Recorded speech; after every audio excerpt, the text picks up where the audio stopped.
US President Donald Trump has hinted at a possible truce deal with China. He's tweeted saying that China was in fact looking to make a big arrangement with the United States, adding that this could happen pretty soon.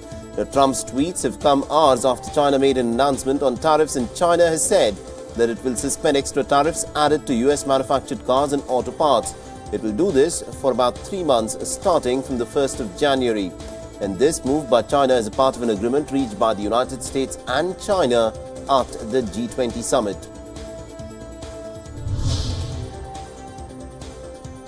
Now, the United States and China met amidst the China standoff. US Secretary of State Mike Pompeo called for the release of the 2 Canadian citizens who have been detained by China.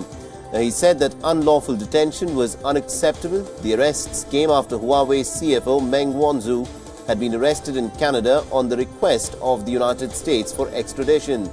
Now, Canada's foreign minister has promised an apolitical due process in the extradition of Huawei's CFO, and both the United States and Canada have agreed to this during the talks held in Washington.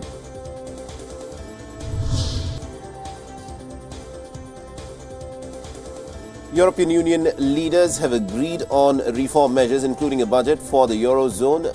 Angela Merkel has made this announcement after 27 leaders, excluding Britain, held a discussion at the Brussels summit. The budget proposals are in fact meant to strengthen the financial plumbing of the European economy.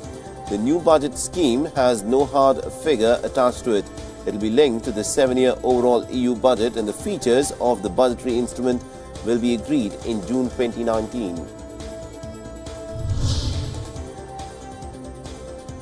European Council President Donald Tusk has said that he had no mandate to reopen the Brexit negotiations with Britain.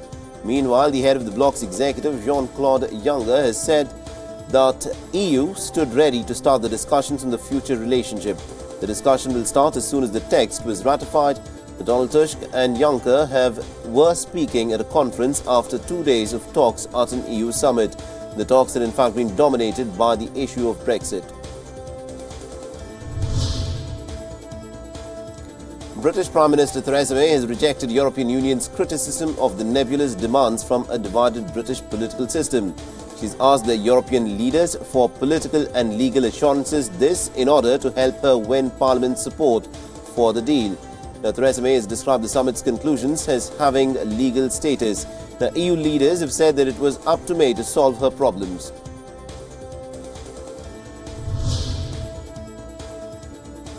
The Yellow Vest movement is preparing for the 5th weekend of protests in Paris. Ahead of this, French President Emmanuel Macron had called for a return to calm and order.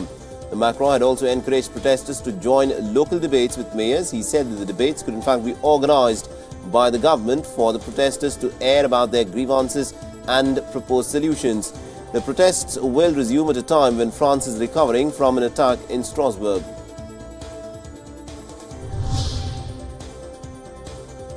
The French President Emmanuel Macron paid homage to the victims of the attack in Strasbourg. He laid a white rose in front of a commemorative moment. He also met the police officers and emergency responders. Meanwhile, Strasbourg has reopened its traditional Christmas market after the police shot dead the gunman who had killed 4 people. Now, the government has also ramped up security around the Christmas market area, and stall owners who had taken loans to be there felt relieved. They said that the market reopened at the right time.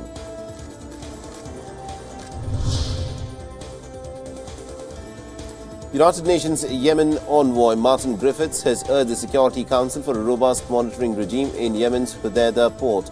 He wants a regime to oversee the compliance by the warring parties with an agreed ceasefire. He's also said that there was an urgent need for it, and that both parties have said that they would go forth and confirm the conditions of the ceasefire. He has also added that the United Nations officials were already planning for such a deployment. Griffiths has said that retired Dutch Major General Patrick Cammaert had agreed to lead the monitoring component.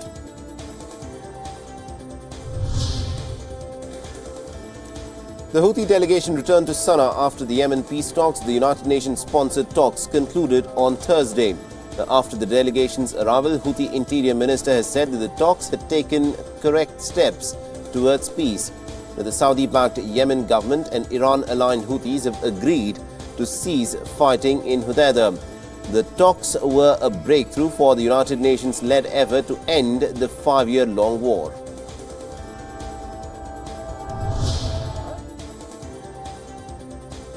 The fighting broke out on the outskirts of Hodeidah. Hodeidah is Yemen's port city, which is used to feed almost about 30 million Yemenis, and this attack comes a day after the Yemen warring parties agreed to a ceasefire.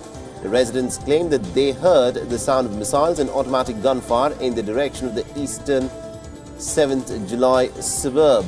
The Houthi-run Al-Masirah television has said that coalition warplanes had launched 2 strikes on Ras Isa city north of Hodeidah.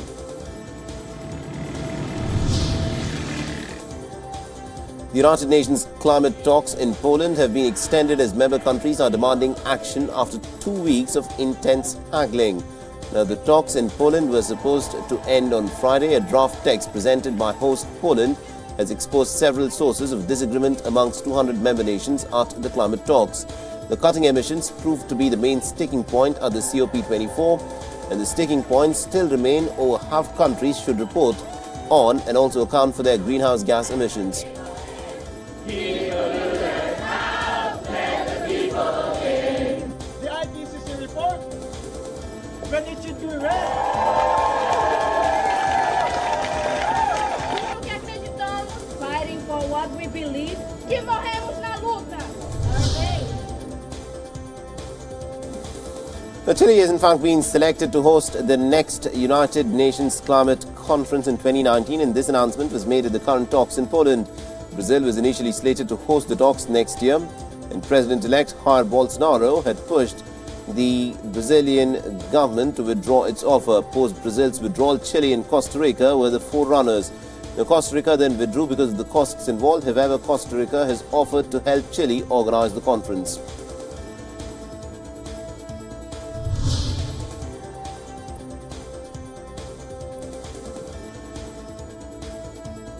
Namal Rajapaksa has confirmed that his father, Mahinda Rajapaksa, will be resigning today from the premiership of Sri Lanka.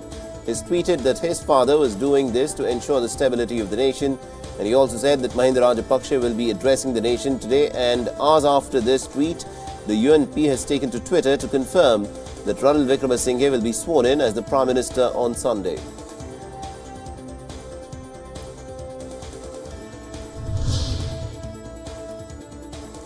The Congo government has blamed the opposition leaders for the latest violence surrounding the presidential election campaign. A government spokesperson has specifically blamed Martin Fayulu, one of the opposition candidates, and he's also gone on to describe Fayulu as an agitator who had been chosen to disturb the electoral process. However, Fayulu's campaign manager has denied any responsibility in the fire. Yesterday, a fire at a warehouse in Congo's capital had destroyed thousands of voting machines and ballot boxes.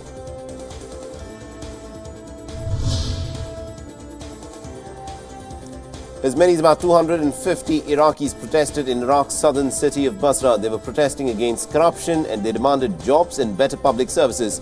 Security forces used live bullets and tear gas to disperse them, and the protesters had surrounded a building used as temporary headquarters for the provincial council. The protesters also threw rocks at the riot police vehicles, and this is Iraq's second city that has been ransacked in protests against corruption.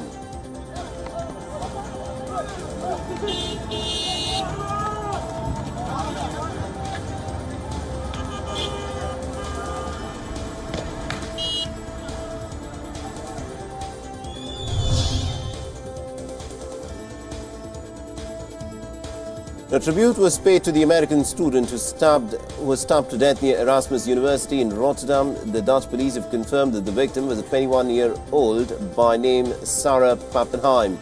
She had been studying in Rotterdam, and students and others left flowers and candles as a tribute in the apartment where she lived. Now, the suspect was arrested the same day at the railway station in the southern Dutch city of Eindhoven.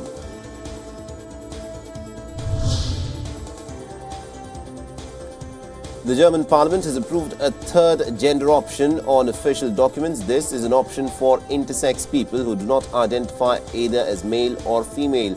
This is also for those who are born with untypical sexual anatomy. Now, the government had voted in August to introduce this category on birth certificates and other documents, and both the chambers of the parliament have approved the new law.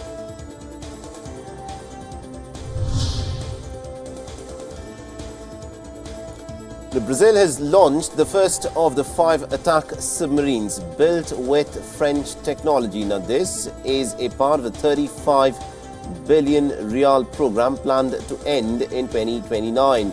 President Michel Temer and President-elect Jair Bolsonaro pressed the button to lower the submarine into the sea. The 1,700-ton submarine is named Riachuelo. Temer's wife christened the vessel by splashing a champagne bottle against its hull.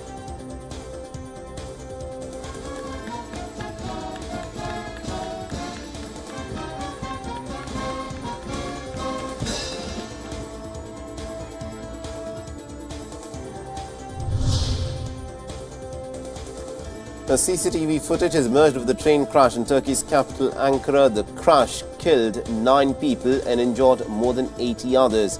The footage shows the train colliding with a locomotive. It then crashed into a station platform of the Ankara suburb. It's not clear as to what the speed of the train was or what the speed of the locomotive was at the time when the crash took place.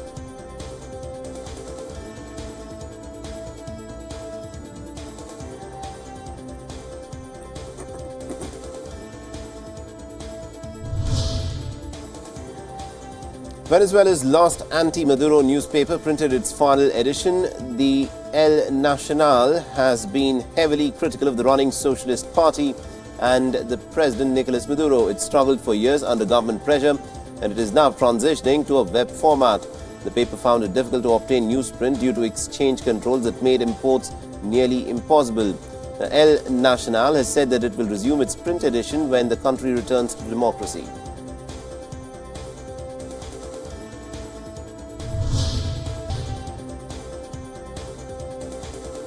Britain's Prince William and the Duke of Cambridge attended the Sovereign's Paradise in Sandhurst. Now, the Prince recalled his time at the Royal Military Academy in a speech.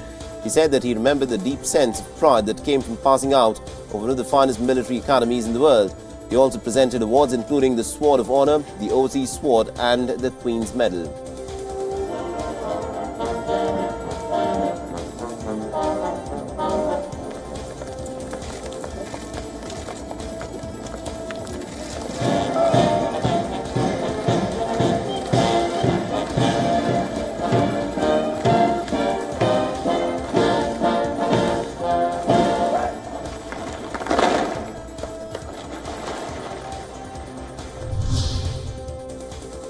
The ambassadors of 72 countries are likely to get a feel of India's Kumbh Mela. Union Minister General V.K. Singh is also likely to lead a delegation of around 150 nationals to the Sangam in Uttar Pradesh.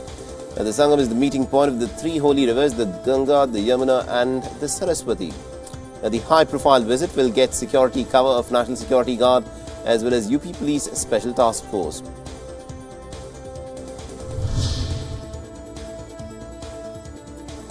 About 11 devotees were killed in a tragedy at a temple in the South Indian state of Karnataka. Almost about 70 others were hospitalized after having consumed contaminated prasad or offerings. The devotees claimed to have been offered smelly tomato rice, and those who consumed it started falling sick and others threw the food away.